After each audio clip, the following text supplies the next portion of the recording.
मोनसे माहारिया जौगानो थाखाय गासैबो बिथिङा जौगानांगौ। दा फिल्मा जिहेतु गिदिर मोनसे बिफाव समाजनि सोदांनाय, समाजनि गुबुन गुबुन जेंनाफोरखौ बेवहाय दिन्थिनानै कारेक्सन खालामनायाव जथेस्थ' बिफाव लायो। दा बे बिथिङाव बड' फिल्म इन्डास्ट्रिजों जड़ित थानाय गासैबो सुबुंफोर लोगोसे बिसानो आङो साबायखर बावदों आरो बिटिआर सरकारनिफ्राय फैबाय थानाय समाव जोङो बिथांमोननो जेसेबां हायो मदद खालामगोन।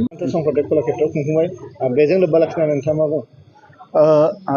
जि बिसा बिथांमोननो आङो आंनि गोसो गोरबोनिफ्राय हामलायनाय बावो आरो देग्लाय 6थि बड' फिल्म एवार्डखौ बिथांमोना गुवाहाटीआव खुंफुंदों आरो लोगोसे बलिउडनि सासे एक्टर पद्मिनी कालापुरी बिथांखौ बेवहाय हांख्रायनानै लाबोदों।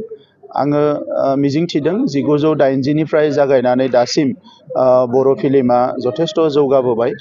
गोबां जेंनानि गेजेरजोंबो जाय बिथांमोना बर' फिल्म बरननाय, बेवहाय एक्टिं खालामनाय आरो बिनि जि माखासे जेंना जेंसिनि गेजेरजोंबो स्ट्रागलखौ खालामबोबाय थादों। आं बिथांमोननो साबायखर बावदों आरो मोनसे माहारिया जौगानो थाखाय गासैबो बिथिङा जौगानांगौ।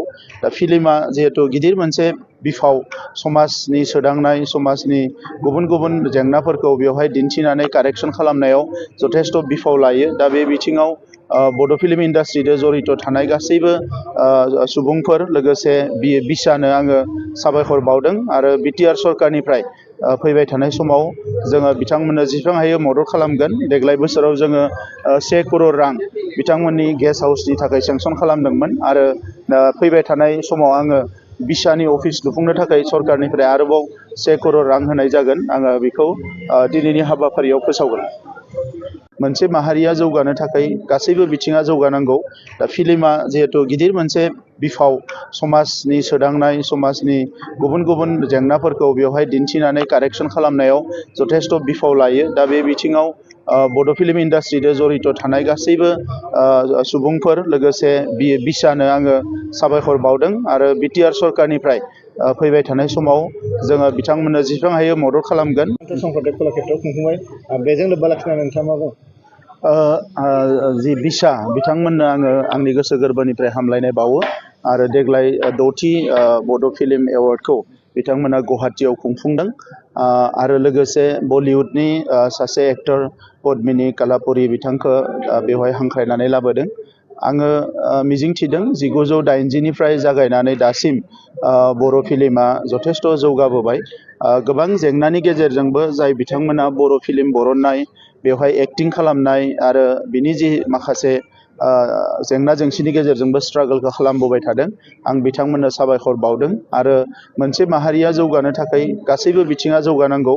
दा फिल्मा जिहेतु गिदिर मोनसे बिफाव समाजनि सोदांनाय, समाजनि गुबुन गुबुन जेंनाफोरखौ बेवहाय दिन्थिनानै कारेक्सन खालामनायाव जथेस्थ' बिफाव लायो। दा बे बिथिङाव बड' फिल्म इन्डास्ट्रिजों जड़ित थानाय गासैबो सुबुंफोर लोगोसे बिसानो आङो साबायखर बावदों आरो बिटिआर सरकारनिफ्राय फैबाय थानाय समाव जोङो बिथांमोननो जेसेबां हायो मदद खालामगोन। देग्लाय बोसोराव जोङो 1 करोड़ रां बिथांमोननि गेस्ट हाउसनि थाखाय सेंसन खालामदोंमोन आरो फैबाय थानाय समाव आङो बिसानि अफिस लुफुंनो थाखाय सरकारनिफ्राय आरोबाव 1 करोड़ रां होनाय जागोन। आङो बेखौ दिनैनि हाबाफारियाव फोसावगोन।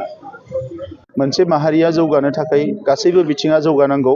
दा फिल्मा जिहेतु गिदिर मोनसे बिफाव समाजनि सोदांनाय, समाजनि गुबुन गुबुन जेंनाफोरखौ बेवहाय दिन्थिनानै कारेक्सन खालामनायाव जथेस्थ' बिफाव लायो। दा बे बिथिङाव बड' फिल्म इन्डास्ट्रिजों जड़ित थानाय गासैबो सुबुंफोर लोगोसे बिसानो आङो साबायखर बावदों आरो बिटिआर सरकारनिफ्राय फैबाय थानाय समाव जोङो बिथांमोननो जेसेबां हायो मदद खालामगोन। संकरदेब कलाक्षेत्रआव खुंफुंबाय बेजों लोब्बा लाखिनानै नोंथाङा मा बुङो? जि बिसा बिथांमोननो आङो आंनि गोसो गोरबोनिफ्राय हामलायनाय बावो आरो देग्लाय 6थि बड' फिल्म एवार्डखौ बिथांमोना गुवाहाटीआव खुंफुंदों आरो लोगोसे बलिउडनि सासे एक्टर पद्मिनी कालापुरी बिथांखौ बेवहाय हांख्रायनानै लाबोदों। आङो मिजिंथिदों 1980निफ्राय जागायनानै दासिम बर' फिल्मा जथेस्थ' जौगाबोबाय। गोबां जेंनानि गेजेरजोंबो जाय बिथांमोना बर' फिल्म बरननाय, बेवहाय एक्टिं खालामनाय आरो बिनि जि माखासे जेंना जेंसिनि गेजेरजोंबो स्ट्रागोलखौ खालामबोबाय थादों। आं बिथांमोननो साबायखर बावदों आरो मोनसे माहारिया जौगानो थाखाय गासैबो बिथिङा जौगानांगौ। दा फिल्मा जिहेथु गिदिर मोनसे बिफाव समाजनि सोदांनाय, समाजनि गुबुन गुबुन जेंनाफोरखौ बेवहाय दिन्थिनानै कारेक्सन खालामनायाव जथेस्थ' बिफाव लायो। दा बे बिथिङाव बड' फिल्म इन्डास्ट्रिजों जड़ित थानाय गासैबो सुबुंफोर लोगोसे बिसानो आङो साबायखर बावदों आरो बिटिआर सरकारनिफ्राय फैबाय थानाय समाव जोङो बिथांमोननो जेसेबां हायो मदद खालामगोन। देग्लाय बोसोराव जोङो 1 करोड़ रां बिथांमोननि गेस्ट हाउसनि थाखाय सेंसन खालामदोंमोन आरो फैबाय थानाय समाव आङो बिसानि अफिस लुफुंनो थाखाय सरकारनिफ्राय आरोबाव 1 करोड़ रां होनाय जागोन। आङो बेखौ दिनैनि हाबाफारियाव फोसावगोन।